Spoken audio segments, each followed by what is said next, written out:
Hello friends, എല്ലാവർക്കും നമസ്കാരം. ഞാനിന്ന് നിങ്ങളുമായിട്ട് സംസാരിക്കാൻ പോകുന്ന വിഷയം നമ്മുടെ സാമ്പത്തിക ആവശ്യങ്ങൾ എങ്ങനെ നിറവേറ്റാമെന്നുള്ളതാണ്.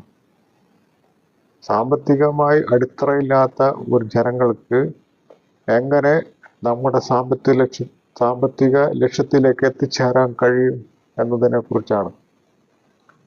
അതിന് പല മാർഗങ്ങളുണ്ട്. ഒന്നാമത്തെ മാർഗം എന്ന് പറയുന്നത് ബാങ്കിനെ സമീപിക്കുക. ബാങ്കിനെ സമീപിച്ചു കഴിഞ്ഞാൽ പെട്ടെന്നൊന്നും അവിടുന്ന് ലോൺ പാസ്സാക്കി കിട്ടുമെന്നുള്ളൊരു പ്രതീക്ഷ വേണ്ട. കാരണം ബാങ്ക് നമുക്ക് തിരിച്ചടയ്ക്കാനുള്ള ശേഷിയുണ്ടോ എന്ന് അന്വേഷിക്കുകയും അതും കൂടാതെ നമ്മുടെ സാമ്പത്തിക ഉറവിടങ്ങളെ കുറിച്ച് അന്വേഷിക്കുകയും അത് നമുക്ക് തിരിച്ചടയ്ക്കാനുള്ള ശേഷി ഉണ്ടെങ്കിൽ മാത്രമാണ് ബാങ്ക് നമുക്ക് പാസ്സാക്കി തരുന്നത്. അല്ലെങ്കിൽ നമുക്ക് നമ്മൾ ഉദ്ദേശിക്കുന്ന എമൗണ്ടിന് അനുസൃതമായിട്ടുള്ള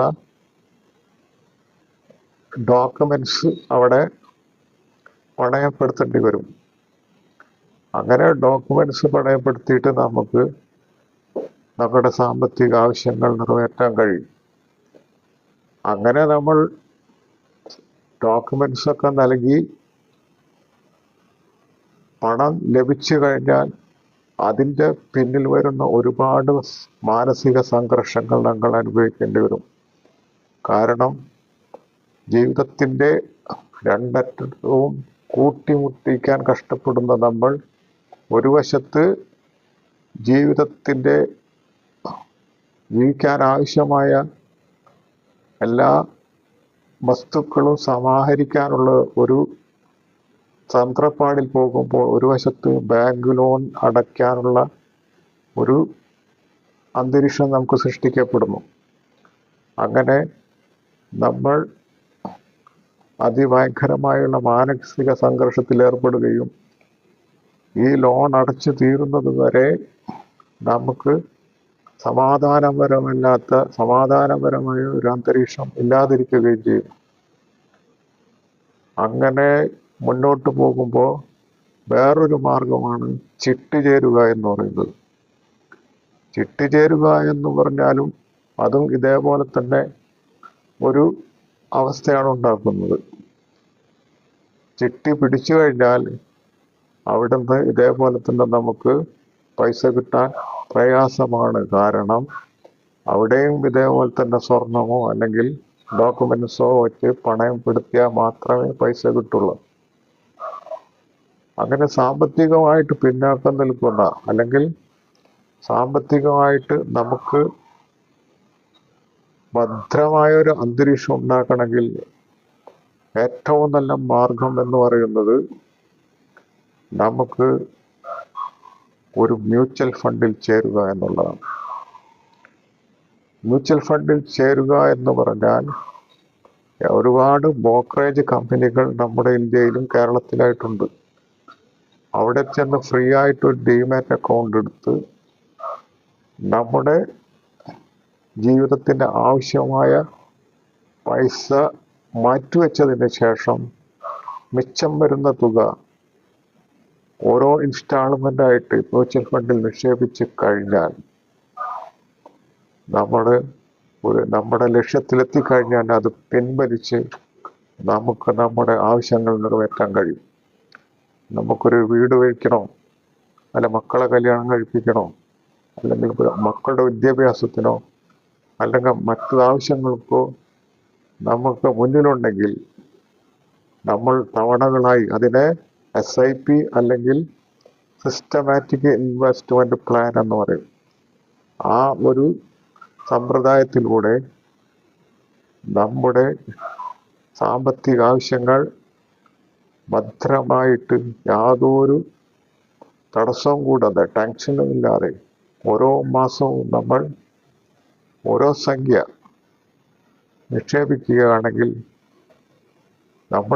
നമുക്ക് എത്ര എമൗണ്ട് ആണോ നമ്മുടെ ജീവിതാവശ്യങ്ങൾക്ക് വേണ്ടേ ആ എമൗണ്ട് എത്തിക്കഴിഞ്ഞാൽ ആ പൈസ പിൻവലിച്ചുകൊണ്ട് നമ്മുടെ ആവശ്യങ്ങൾ നിറവേറ്റാനായിട്ട് കഴിയും.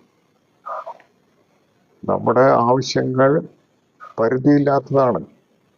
ഈ പരിധിയില്ലാത്ത ആവശ്യങ്ങൾ ഒരു വശത്ത് കിടക്കുമ്പോൾ നമുക്ക് പരിമിതമായിട്ടുള്ള വരുമാനമുള്ളൂ എങ്കിൽ ആ ആവശ്യങ്ങൾ നിറവേറ്റി പരിമിതമായ ഈ വരുമാനം കൊണ്ട് ഒരു നിശ്ചിത തുക നാളത്തെ നമ്മുടെ സമ്പാദ്യത്തിന് വേണ്ടി മാറ്റിവെച്ചുകൊണ്ട് ഒരു നിശ്ചിത തുക എന്ന് പറയുന്നത് നമുക്ക് കഴിയുന്നത് 500, 1000, 2000, 5000 തുക നമ്മൾ ഈ SIPക്ക് വേണ്ടി അല്ലെങ്കിൽ മ്യൂച്വൽ ഫണ്ടിലേക്ക് വേണ്ടി മാറ്റിവെച്ച് കഴിഞ്ഞാൽ ആ തുക ഇങ്ങനെ ഓരോ മാസങ്ങളായിട്ട് അടച്ചു കഴിഞ്ഞാൽ വർഷങ്ങളും എത്ര നമ്മളെ മനസ്സിലുള്ള ലക്ഷ്യം, സാമ്പത്തിക ലക്ഷ്യം 1 ലക്ഷമോ 2 ലക്ഷമോ 5 ലക്ഷമോ ആയിക്കഴിഞ്ഞാൽ ആ തുക പിൻവലിച്ചുകൊണ്ട് നമ്മുടെ സാമ്പത്തികമായ ലക്ഷ്യം നിറവേറ്റാൻ കഴിയും. അങ്ങനെ നമ്മുടെ എത്തിക്കഴിഞ്ഞാൽ ആ ബ്രോക്കറേജ് കമ്പനിയിൽ പോയിട്ട് നമ്മൾ വിളിച്ചു പറയുകയും ചെയ്തു കഴിഞ്ഞാൽ അതിൽ നിന്ന് എക്സിറ്റായി നമ്മൾ അവിടെ വിളിച്ചു പറഞ്ഞാൽ 2-3 ദിവസത്തിനുള്ളിൽ, ഒരാഴ്ചയ്ക്കുള്ളിൽ നമ്മുടെ പണം അക്കൗണ്ടിലെത്തുകയും ഞങ്ങളെ ആ പണം പിൻവലിച്ച് നമ്മളെ വീട്ടിലെ ആവശ്യങ്ങൾക്ക് എന്ത് വേണമെങ്കിലും ഉപയോഗിക്കാം. അപ്പോൾ നമുക്ക് ഉണ്ടാകുന്ന മനസ്സിനുണ്ടാകുന്ന സന്തോഷം അത് വലുതാണ്. ബാങ്ക് ലോണോ ചുറ്റിയ പിടിച്ച് സംഘർഷത്തിന്, മാനസികമായ വിഷമങ്ങൾക്കും മറ്റും ഇടവരുത്താതെ നമുക്ക് നമ്മുടെ ഉദ്ദേശ ലക്ഷ്യങ്ങൾ സാക്ഷാത്കരിക്കാൻ കഴിയും. അങ്ങനെ ഇത്രയും പറഞ്ഞുകൊണ്ട് തൽക്കാലം ഞാൻ നിർത്തുന്നു. അവസാനം നിങ്ങളോട് പറയുന്നു, എൻ്റെ ചാനൽ ആദ്യമായിട്ടാണ് കാണുന്നതെങ്കിൽ എന്നെ സബ്സ്ക്രൈബ് ചെയ്ത് സഹായിക്കുക, ലൈക്ക് ചെയ്യുക, ഷെയർ ചെയ്യുക, ഈ വീഡിയോ എല്ലായിടത്തും എത്തിക്കുക. ഇത്രയും പറഞ്ഞുകൊണ്ട് നിർത്തുന്നു. അടുത്ത ഒരു വീഡിയോയിൽ കാണാം. നന്ദി, നമസ്കാരം.